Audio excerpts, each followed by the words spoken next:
Hey guys, welcome back to another episode of Cooking Without Kidneys, here to help people who are on dialysis not just survive but thrive through food. Today we got a delicious meal for you that we're going to prepare, doing a Moroccan style spiced chicken, and we're going to make some fresh couscous with a little bit of asparagus, onions, garlic, just a little bit of fresh herb. Come and join us. So we're going to get started.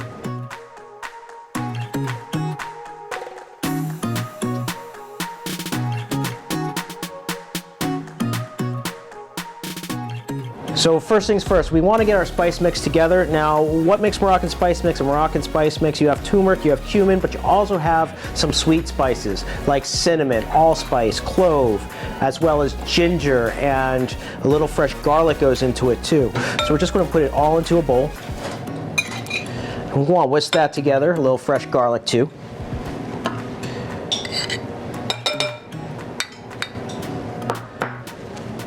I'm going to use a little Bragg's liquid amino. This will help bring all the flavors together. It'll also help it to penetrate the meat of the chicken.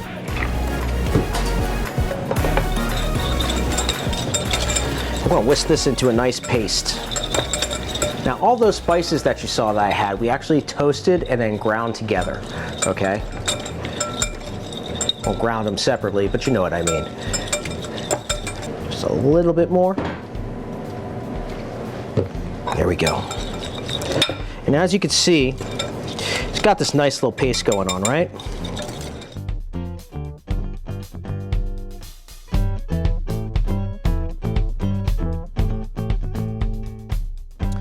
And instead of like tossing our chicken in with it, we really want it to penetrate, so we're going to put it right into our nice little brown cazuela dish. And I'm just going to rub it right into the meat. Pull the skin back, get right underneath. This way we know that as it roasts in the oven at 350 degrees, all the flavor is going to penetrate. It's not just going to get stuck on the very top. And all important, we are dealing with chicken, so once we're done with this, we got to make sure to wash our hands. As you can see, all nice and spiced, set and ready to go.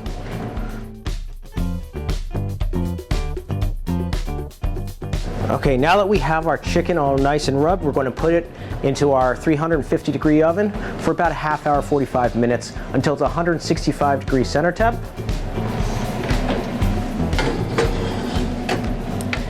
And while that's roasting, we're going to get our couscous done. So let's go over to the stove. All right, now we're going to get started making our couscous. I got my pot nice and hot over here. I'm going to use a little bit of oil.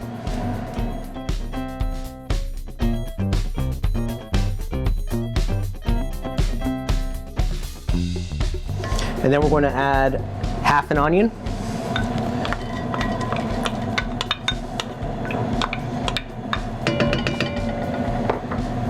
A couple tablespoons of garlic. Now we're holding off on adding our asparagus. You know, everything takes a different amount of time to cook. So one of the things that we want to do is we want to make sure that we don't cook things to mush. Asparagus, if you overcook it, can get stringy. So we want to maintain the integrity as much as possible and also get the flavor in there. So we're going to sweat down our onions and our garlic first. This will take a minute. You know, you want that garlic to get nice and fragrant. You want the onions to get nice and translucent. Just make sure the raw is cooked out. Now that we got everything nice and hot, onions are starting to cook, the garlic's nice and fragrant, we're going to add our asparagus. As you can see, we're just adding a little at a time, you know, just layering the flavors in there.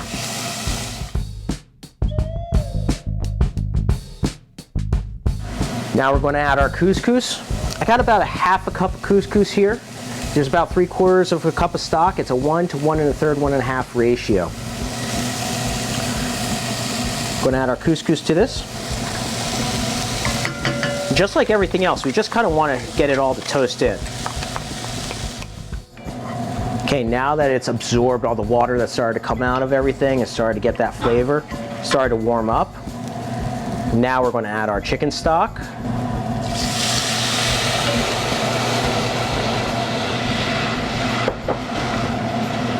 And just a little splash of the Bragg's liquid aminos. We don't want enough to change the color, but you want enough to bring out the flavor.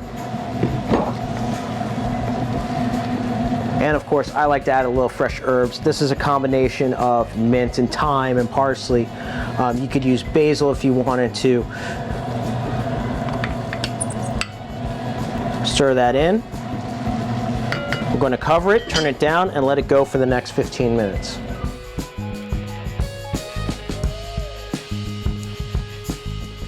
All right, now let's check out everything and see where we're at. So couscous cooks really nice and quick. Let's take a look and see what we got here. Oh yeah.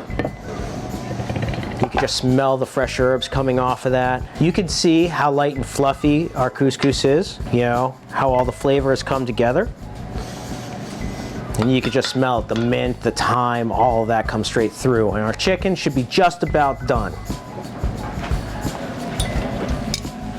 Oh yeah, look at that.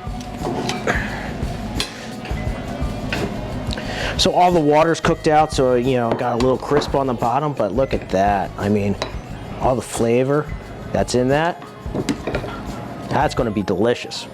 Now here's a cool thing. This is a very, very, very, very simple dish, you know, to put together, just put it in the oven. It's something that I used to do when I was on dialysis quite a bit, just because I wouldn't have to think about it. You know, the less you gotta think about, especially after a Tuesday or your first day on the machine, kind of leaves you a little out of it. So really just kind of want to keep it simple.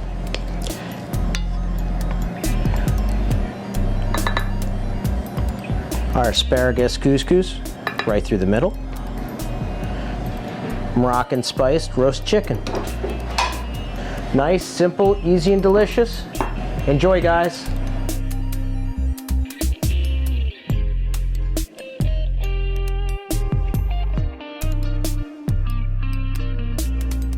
So we're about to start our dessert, and we're actually going to do a poached apple. We're going to make a little bit of chantilly cream to go over top of it. It's going to be delicious. So here I got some brandy. We're going to actually poach it in brandy this time. A lot of times it's port wine.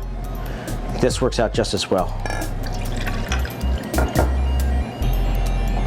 And the spices we're using, we use a little ginger, a little pink peppercorn, some clove, a little bit of ground nutmeg, cinnamon stick, and just a touch of brown sugar just to bring out the sweetness. Now, me personally, whenever I make anything like this, I like to let this simmer for about 15 minutes before I add before I put the apple into my mix, just to give it a chance that all the flavors can actually come together.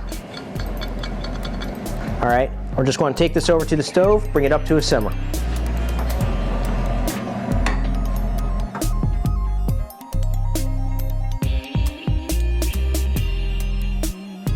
Now that our liquid's been simmering for a few minutes, we're going to add our apple. Now you got to be careful not to bring it too high of a temp because brandy will catch fire.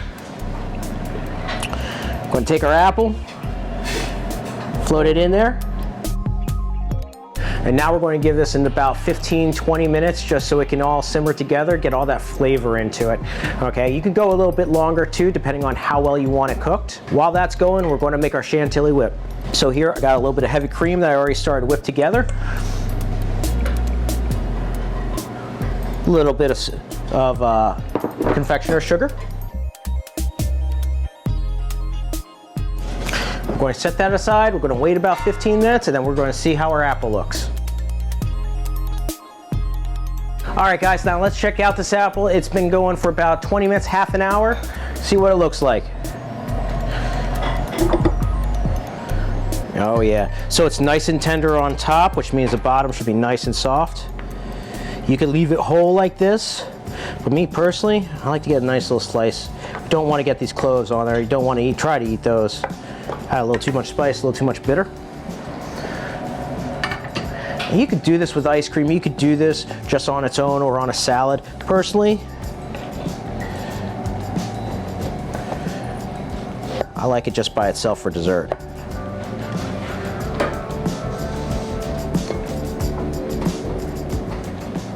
Nice sliced apple.